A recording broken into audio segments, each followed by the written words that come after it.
सबको जलसों की इजाज़त होगी, तहरीर और तकरीर की इजाज़त होगी। क्या इंतखाबात आइंदा साल के आगाज़ में होंगे? अनवारुल हक का बड़ा बयान। निगरान वज़ीर आज़म अनवारुल हक काकड़ ने कहा है कि हो सकता है कि इंतखाबात जनवरी या फरवरी से पहले भी हो जाएं। अगर सुप्रीम कोर्ट जल्द इंतखाबात का फैसला दे देती है तो इस पर भी अमल दरामद होगा। पाकिस्तान के वोटर्स का इख्तियार है कि वो जिस सियासी रहनुमा को चुनना चाहते हैं उसके हक में अपनी हक राय दही का इस्तेमाल करें। कोई इदारा जाती मुदाखलत नहीं होगी। सबको जलसों की इजाज़त होगी, तहरीर और तकरीर की इजाज़त होगी। परवेज़ मुशर्रफ सियासी वजूहात से मुश्किल फैसले ना कर सके। जो जमात माशी इस्लाहात का प्रोग्राम लेकर आएगी, मैं खुद भी उसके हक में अपना वोट इस्तेमाल करूंगा। इन ख्यालात का इजहार उन्होंने एक इंटरव्यू में किया। अनवारुल हक काकड़ ने कहा कि टैक्स नेट बढ़ाने के लिए मुश्किल फैसले करना पड़ेंगे। महंगे बिजली के बिल पर आवाम की तकलीफ का एहसास है। बिजली पर रिलीफ के लिए IMF से बातचीत जारी है।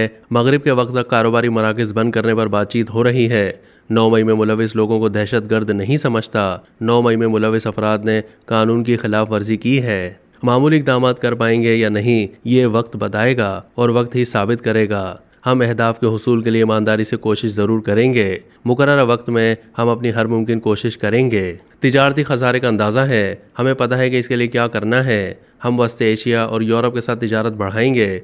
सस्ती तवानाई के बगैर मैन्युफैक्चरिंग सेटअप कैसे दुरुस्त होगा, बरामदात कैसे बढ़ाएंगे। हमारी तरजीह मईशत की बेहतरी है। पाकिस्तान के लिए सबसे बड़ा चैलेंज मईशत है। माशी चैलेंज 5-6 दहाइयों पर मुहित है। बिजली की पैदावार के महंगे मुआहदे किए गए, बैनुल-अक़वामी मुआहदे ख़त्म करना मुश्किल होता है। मकामी मुआहदों को बेहतर करने की भी कोशिश कर रहे हैं। एक तरफ मुश्किल फैसलों के लिए दबाव है, दूसरी तरफ दबाव है कि आप इलेक्शन कराएं और जाएं। हमें मुतवाज़न किरदार अदा करना है। हम तवील मुद्दत के लिए आए हैं और न ही इरादा है। किसी के जहन में ऐसी कोई कयास आ रही है तो वो दूर हो जाए। अनवारुल हक काकड़ ने कहा कि मईशत के लिए मुश्किल फैसले करने का इख्तियार दिया गया है। आने वाली हुकूमत फैसलों को आगे लेकर चल सकेगी। इसका फ़ायदा पाकिस्तानी आवाम को होगा। टैक्स में बुनियादी तौर पर इशू ये है कि मुल्क में 90% लोग टैक्स अदा नहीं करते।